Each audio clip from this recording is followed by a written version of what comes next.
Magandang araw po sa inyo lahat. Welcome po sa panibagong video natin dito sa Makapili TV. Ngayon to update lang po tayo dito sa Captain's Peak Resort. Yung resort po na nasa paanan ng Chocolate Hills. Ngayon po inisyuan po ng Sagbayan LGU ng Bohol ng closure order itong Captain's Peak. So ito panoorin po natin kung ang interview ni Manong Ted dito sa assistant to the mayor sa mga isyung ng kinabibilangan nito kung ano yung mga nangyari. So paano sila nabigyan ng bakit nila binigyan, bakit nila binigyan ng closure order. So dito maraming tanong si Manong Ted Filon dito na medyo maganda yung kinalabasan kasi medyo napuwersa niyang sumagot ng makatotohanan itong nasa panig ni Mayor. So panoorin po natin. Umaga po, Mr. Pon. Magandang umaga po, Sir Ted, at sa inyong kasama na sa lahat ng ating mga tagapakinig. Opo, sa ngayon po as we speak, ano po ang status nitong Captain's Peak na ito? Meron na pong order ang ating mayor last March 13 yung revocation ng kanilang business permit.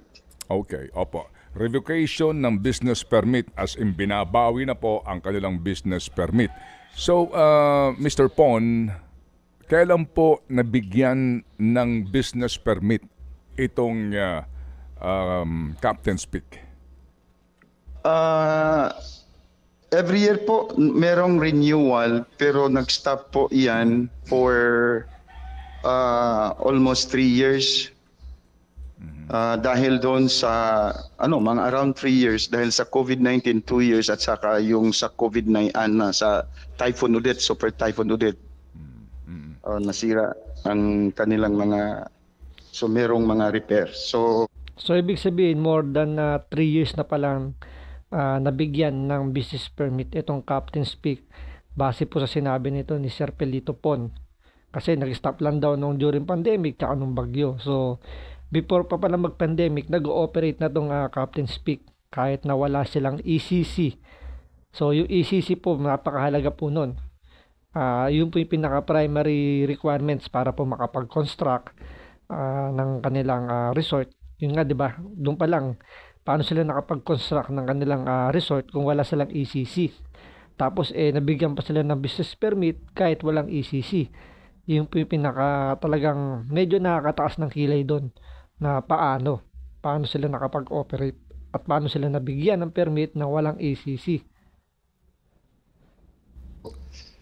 we just renewed it 2023 and then itong taon pong ito sa 2024 sa January. Okay, sige po. So ito pong Enero ng 2024, may we know, meron ba kayong hawak niyan or do you remember kung anong petsa po kayo nag-issue ng business permit para po dito sa Captain's Peak? I cannot get the exact date but usually certain pag January and February. Ito medyo magandang magandang tandaan po ninyo. Nag-renew raw ng business permit yung Captain's Peak nung January this year lang. So tinatanong dito ni Manong Ted kung ano yung exact date kung kailan nakapag-renew kasi medyo medyo maganda yung ito yung date na to na medyo kailangan natin tandaan kasi nga medyo importante to. So nakapag-renew ng January, tinatanong ni Manong Ted kung kailan. So hindi daw matandaan ito ni Mr. Pon kung kailan daw itong January. Pero this year lang po inisyuan ng renewal ng business permit. Renewal and application for business permit and licenses yan sa lahat ng LGUs. Apo. Alam po naman natin na Mr. Pon na ang mga LGUs bago mag-issue ng business permit o mayor's permit, meron mo ng kaukulang mga requirements di ba, that they have to comply itong mga nag-a-apply nito. Dito po sa Captain's Peak, sa mga resort diyan sa inyong lugar, ano ba ang mga requirements po ninyo? Yung zoning certification, kung ito'y business establishment, at saka yung building permit lahat ng mga required papers niya doon sa barangay level, aakyat ito sa amin. At i-assist po iyan ng ating BPLO, ng ating assessor, lahat-lahat na po, pati yung sa Municipal Planning Development Office at saka sa Engineering Office. Opo. So ito pong Captain's Peak, dahil po sa siya ay itinayo sa isa pong lugar na itunuturing nga na nasa sa ilalim po sa ilang mga panuntunan, proclamation at Republic Act, wala kayong hininging anumang pong karagdagang requirements para sa kanila? Hinihingan po natin ng ECC yan at yung PAMBI clearance, yung Protected Area Management Board, CERTED, na nakaproduce naman sila ng Resolution 2022. I think that was July 14, 2022, when the Protected Area Management Board or PAMBI resolution came out, and they attached that napapaloob doon sa kanilang PAMBI resolution yung lahat-lahat na mga amenities nila. Opo. Ito hong binabanggit nyo na resolution na nanggagaling ito sa Provincial Protected Areas Map. So, nag-rely lang sila doon sa binigay na resolution ng PAMBI. Hindi nila sinabi o hindi niya binanggit yung mga requirements talaga na tinatanong ni Manong Ted sa pag-renew ng business permit. So, sinabi niya lang na, yung nga daw, nabanggit niya na kailangan din doon ng ECC, pero may inattach naman daw na PAMBI resolution na kung ano yung mga amenities meron doon sa resort. Pero hindi niya tinumbok kung mayroong ECC na isinubmit itong Captain's Peak. So yung PAMBI resolution lang yung sinandalan ng LGU para issuean to ng renewal ng business permit.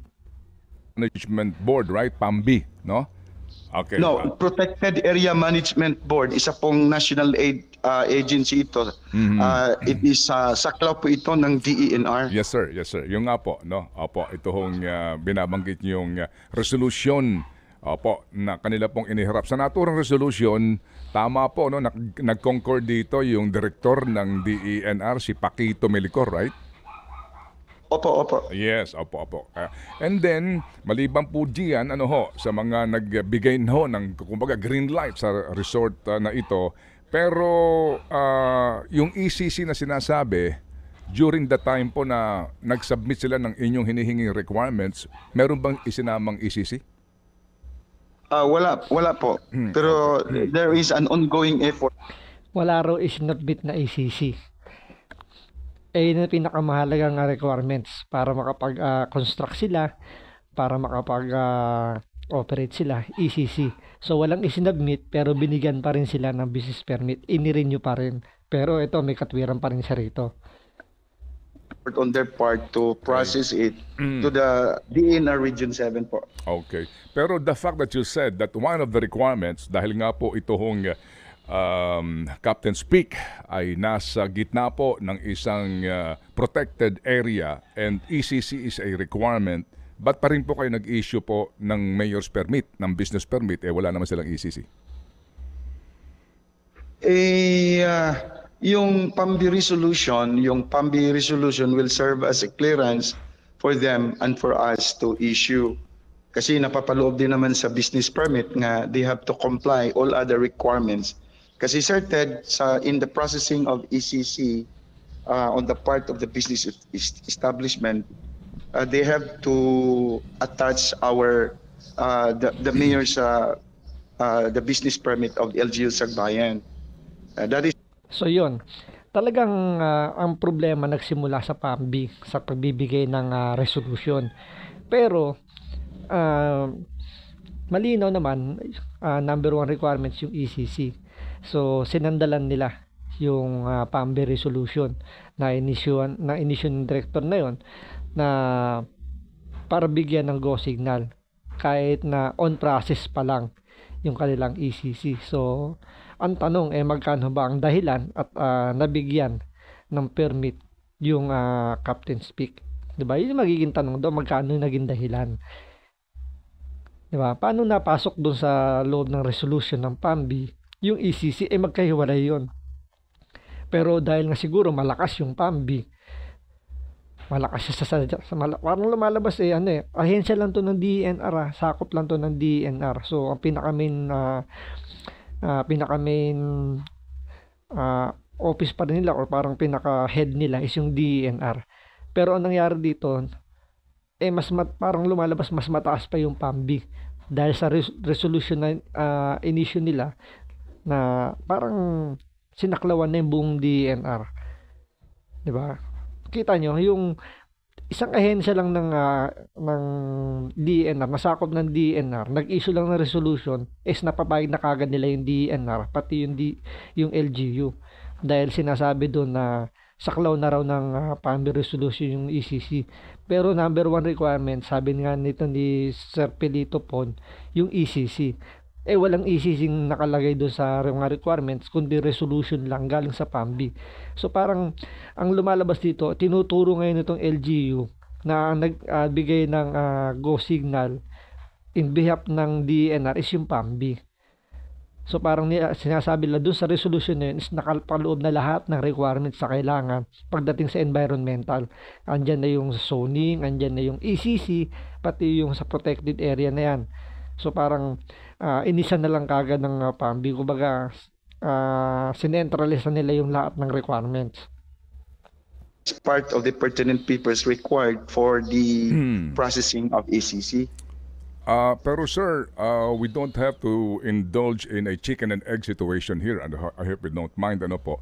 Kasi kung ang kailangan sa ECC ay mayor's permit, pero sa ECC ho naman, meron din mga kaukulang panuntunan para masiguro na ang lahat ng mga regulasyon tungo po sa kalikasan at maging sa protected areas ng mga batas ay nasusunod, so hindi mo na agad-agad ibinibigay. So dito ho ngayon, ano ho ang inyong basis para sabihin na naobliga kayong mag-issue ng mayor's permit, ng business permit, dahil po lamang sa PAMBI resolution, gayong wala pa nga itong ECC? Yung PAMBI resolution certed as a serves as our basis to do so because doon naman sa PAMBI resolution July 14, 2022 there was no mention about ECC. Yun, sinabi niya na hindi naman daw minention yung requirements ng ECC. So, kaya sila nag-issue. Kumbaga parang inassume lang nila na okay na dahil may resolution ng PAMBI. So, parang disregarded na yung ECC. So, bakit nandun pa yung requirements ng ECC kung i-disregard lang din pala ng isang resolution? Diba? So, parang inassume lang nila na okay. Makikita nyo rito na talagang may lapses. May pagpabor na nangyayari dito. Yun ang hula ko lang Parang nangyayari, may pinaburan dito, nagkaroon to ng magandang kasunduan. Kaya nabigyan to ng go signal. Hindi ko sinasabi nabigyan ng permit pero nabigyan ng go signal kasi wala nga silang permit. Kasi walang ECC. So paano mangyayari niya? Parang invalid yung permit nila dahil kulang sila ng requirements Pero pinagdidiinan lang nila na meron silang resolusyon ng PAMBI. So, yun yung lumalabas na permit nila, yung resolution ng PAMBI. So, yun yung pinaka parang ang itinuturo dito ng LGU na may problema is yung PAMBI. Dahil yun nga yung yung resolution. Alam nyo, yung lagi nilang binabangga yung resolution ng PAMBI na parang napaka-powerful ng resolution na compare sa mga requirements. 'Di ba? Parang tinalo pa ng resolution ng PAMBI yung presidential proclamation na protected area yung Chocolate Hills. Pero sabi ho ninyo, nag-revoke kayo ngayon dahil sa walang ECC. No, hindi. Dahil doon sa may Painggan nyo kung bakit nila ni-revoke yung permit ng Captain's Peak. Hindi daw dahil sa walang ECC yung Captain's Peak. Pero pakinggan ninyo bakit nila ni-revoke yung business permit ng Captain's Peak. Basa namin sa social media, yun ang very unfortunate because the DENR issue a temporary closure order, TCO, against the business establishment dated September 3, 2023. But it was served on October 18, 2023. But unfortunately, Sir Ted, we have not received the official copy of that TCO by DENR Region 7. Opo. Sige. We Anyway, have just learned actually from the post, no? And so upon knowing that there is a violation and there is an order TCO, so our office, the mayor issued an order for the revocation and cancellation of the business permit. So do you have the actual copy, black and white, of the TCO?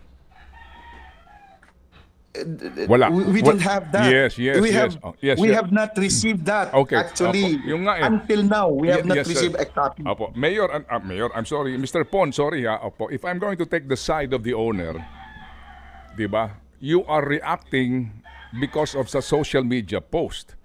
And then hindi ho ba it will be more prudent for the LGU before you even decide to close this resort to be able to read and have a copy of the temporary closure order or even the notice of violation? Kasi Ang punto rito ni Sir Ted Pailon, sinasabi kasi ng ni Sir Pelito Pon, kaya nila kinlose yung Captain Speak dahil daw ito sa social media, umingay, naging viral. Na doon nila nalaman na meron pala tong closure order galing sa DENR dated September 2023. At kumbaga parang October na nila nalaman na meron palang closure order. Pero nakapag-renew pa yung Captain Speak noong January. So, kaya nga sabi ko sa'yo, tandaan nyo po yung date. January this year, 2024, nirenew nila yung contract ng Captain Speak. Pero meron na palang closure order yan nung September 3, 2023 at in-implement October. Kuha nyo. May closure order na pero sabi niya, hindi naman daw sila nakatanggap ng memo galing sa DENR na may closure order. So doon pala makikita nyo na medyo parang may humaharang. Diba? May parang tinatago yung nangyaring tinatagong closure order. Diba? May closure order pero hindi binigay yung LGU. Parang doon pa lang medyo paano nangyari yun? Na mag-i-issue ng closure order pero hindi bibigyan yung ibang departamento, yung mga agency na dapat bigyan para siyempre ang mag-i-enforce niyan dapat LGU. Diba? Kung bakit hindi binigyan ng DENR. So kailangan tanungin yung DENR kung bakit or kung nagbigay ba sila ng hard copy ng closure order dito sa Captain Speak. At the same time, sinasabi ni Manong Ted dito na nag-react lang pala itong LGU para i-close yung Captain Speak through social media. Hindi dahil merong closure order galing sa DENR. parang nag-react lang kayo kaninyo. Kung ako din yung owner, maaaring hindi nagugustuhan ng iba itong gawin ng owner dito, pero why will you close a resort without even having a copy of the TCO? They themselves, we have get the confirmation from the administrator mismo, Sir Ted, ni Ma'am Juliet Sablas. And they receive it. And unfortunately, once they receive and sign the notice, it was taken out. It was taken back by the server. Sige. Anyway, ito kasi ngayon sarado na. My point is, hindi ba ngayon na obliga kayong umaksyon dito at magpasarado dahil this is getting so much backlash at batikos sa LGU at sa DENR? Will you accept that fact? So ang tanong ni Sir Ted Pailon, kumbaga parang kung hindi pala to umingay sa social media, hindi to naging viral na binabatikos, walang gagawin yung LGU. Hindi malalaman nila na meron palang closure order. Hindi nila may enforce. So parang lumalabas lang na nag-react lang sila dahil sa nangyari through social media lang.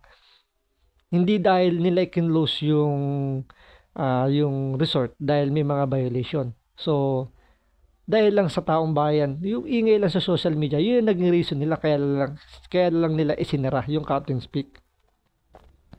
I don't think we do this action on the basis of bashing in the social media. Okay. But actually, we had been waiting for the DNR to act on it, and so when it was confirmed by the Captain's Peak management, Opo. and so we acted swiftly because Opo. Go ahead, sir. Go ahead. Opo. Opo, Opo. Sige. Anyway, so, so- everything now is water under the bridge, if we may say so. Kasi nga, nakasarado na ngayon, meron na kayong binawi po na kaninyo ay business permit. Pero matanong ko lang, ano po, nung ito po'y nag-a-apply sa inyo, at kayo po mismo, ang inyong munisipalidad, naandyan po ang isang parte ng Chocolate Hills, kayo ho ba mismo on your own, wala kayong iniisip na sandali lang? Hindi kaya, tama ba ito? Maaari kasi sabihin na, the owner, kasi siya ang may titulo, maybe the owner can, but it doesn't necessarily mean that you should, no? Pwede, pero hindi naman nangangahulugan na pwede, gagawin ko na kaagad. So sa inyo po sa LGU, wala ba kayong inisip po muna dito na pag-aaral na sandali lang? Baka naman may mali dito sa aming pagbibigyan na magtayo ng isang negosyo, ng resort sa paanan mismo ng ilang bundok sa Chocolate Hills? Medyo kulang yung dugtong doon ni Sir Terpylon eh. Dapat tinanong din niya na hindi nyo ba alam na protected area yung Chocolate Hills na nasasakupan ninyo. So dapat sa inyo pa lang alam nyo na kagad yan na World Heritage yan, geological World Heritage na yan na hindi siya pwedeng galawin ng basta-basta dahil nga mayroong presidential decree na sinasabi protected area yan. So dapat yung dinugtong ni Sir Ted Pylon eh.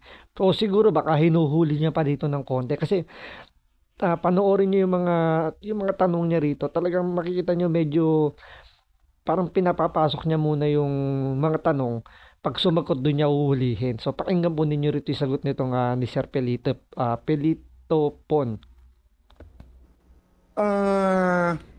Actually, we it's a tedious process in their application, and our local experts like our engineering office and the planning officer, among others, had been working on the ground with regards to their applications, and we rely on their expertise. And so when all the papers are submitted to the office of the mayor, so there is a presumption of regularity of the papers.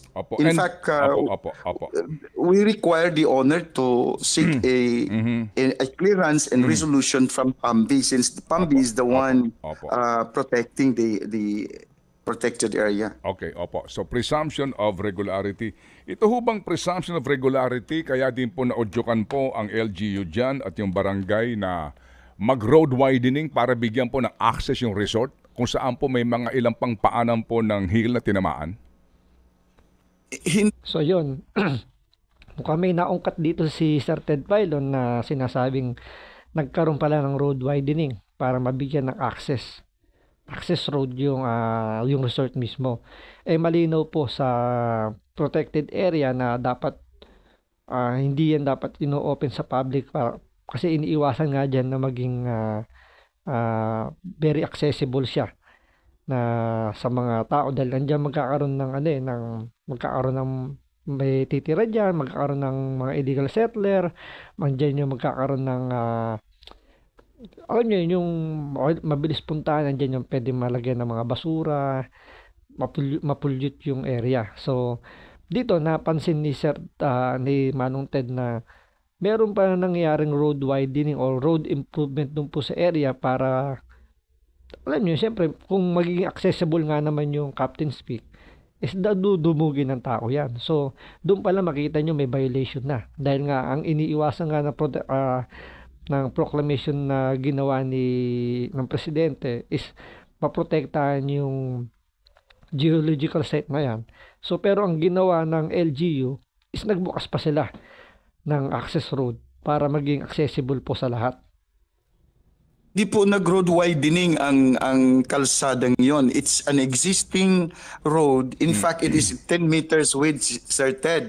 Okay. 10 meters width. And then we settle only on 4.5 width. So Okay. there is no widening. There is no widening. We are just... So we I are just, sit down, Mr. Pon, I sit down corrected, hindi widening but improvement of the road. Not improvement. How can we say improve? We just doing the clearing area because of the students using that shortcut road Okay. going to their school. Okay. But Opo. it's just 4.5, Sir Okay. Ted. Opo. Yes, sir. Sige po. So, hindi nag-widen, inayos lang ho yung kalsada. Correct. Opo. Opo. Nanataon naman na dinadaan ang kanyo ng mga bata, estudyante, at access road rin papunta rin sa resort. Malinaw. Hindi naman daw road widening, hindi naman daw road improvement. Inayos lang. Dahil nga, nagkataon lang daw na yung daan na yun ay ginadaanan din daw ng mga bata na pag mapasok sa eskwela. So, may lusot. Di ba?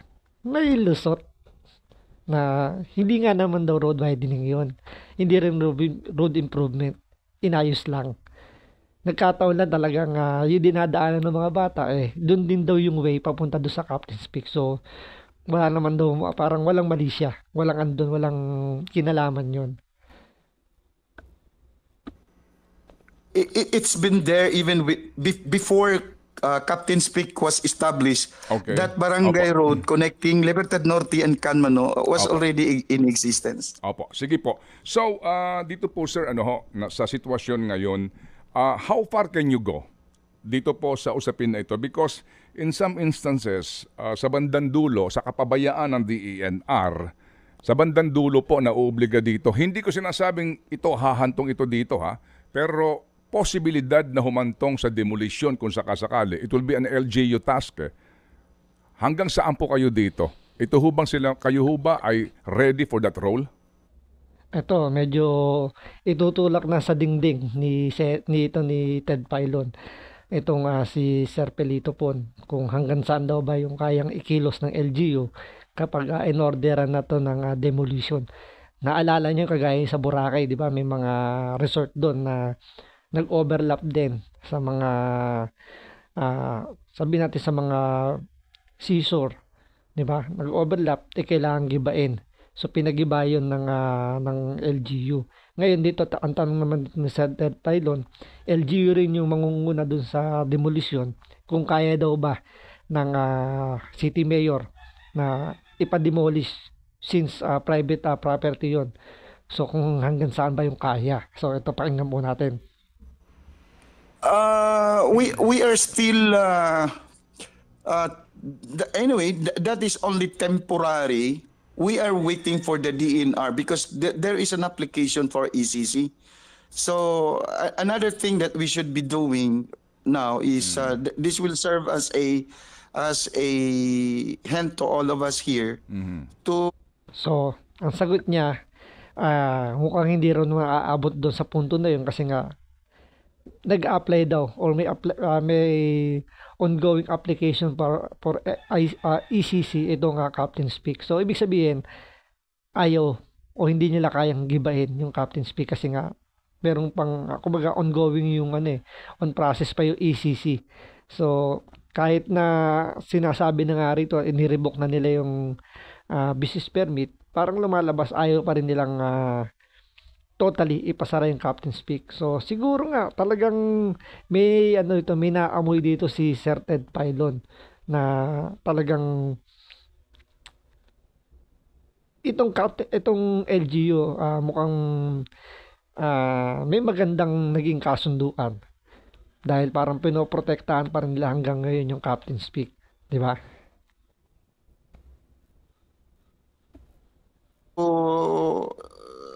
Make it sure that all of those applicants with the same nature of business shall be thoroughly screened. Opo. So sa ngayon po, sir, kaninyo, hindi nyo pa inaasahan na hahantong ito sa demolition and the apparent obligation dito ho sa mga lumabag kasi nagbukas ka ng resort nag-construct ka na wala kang ECC. I mean, that's a grave violation. Bagamat hindi mo na siguro maibabalik yung mga tinabas mong mga bahagi nitong paanan po ng bundok. Pero eventually nga, sa ilang po mga pagkakataon pinagigiba ng gobyerno yan, hindi nyo pa naiisip po yung ganun pong responsibilidad na sa bandang dulo, tayo ho dito ang gigiba kasi yan po iniaatang ng DILG sa LGU. Actually, sir, we are fully aware of that. But that discussion relative to so-called violation, it has to be evaluated first because there are laws to be observed. No? Yes, sir. We know. And it will go through a... Alam niyo, napakadali lang dapat iasagot dito eh. Kung sinagot niya lang kung may order na galing sa DILG na kailangang i-demolish yung areas, susunod po ang mayor. So yun lang dapat tapos na. Pero dito, sa mga sagot nito ni Pilito Pon, parang namararamdaman mo na talagang ayaw nila. Ayaw nila dahil nga parang kaya din lang kung meron sila interest doon sa area or meron doon silang or may kabahagi sila ron kasi parang ano yan eh. Siyempre mga part siguro na investor sila. Pwedeng alam niyo yun na baka may ininvest sila dyan. Kaya ayaw nila ipasara yung Captain's Peak. Kasi ito yung pinaka main problem dito pag nag-apply ng ECC. Once na nag-apply ng ECC, ina-assume kagad nila na ma-approbahan yun. So kahit na on process ba lang, binibigyan na nila ng permit kasi nga nakapag-apply na eh. So whether ma-approve or ma-disapprove yung application, basta on process yung ECC, ina-assume na kagad nila na okay na. So yun yung pinaka main problem dito na hindi lang dito sa nangyaring to. Marami na rin pong ganyang problema sa mga pagdating sa ACC. Ina-assume kagad na ma-approve na yon kasi nga on process na yung kanilang mga permit.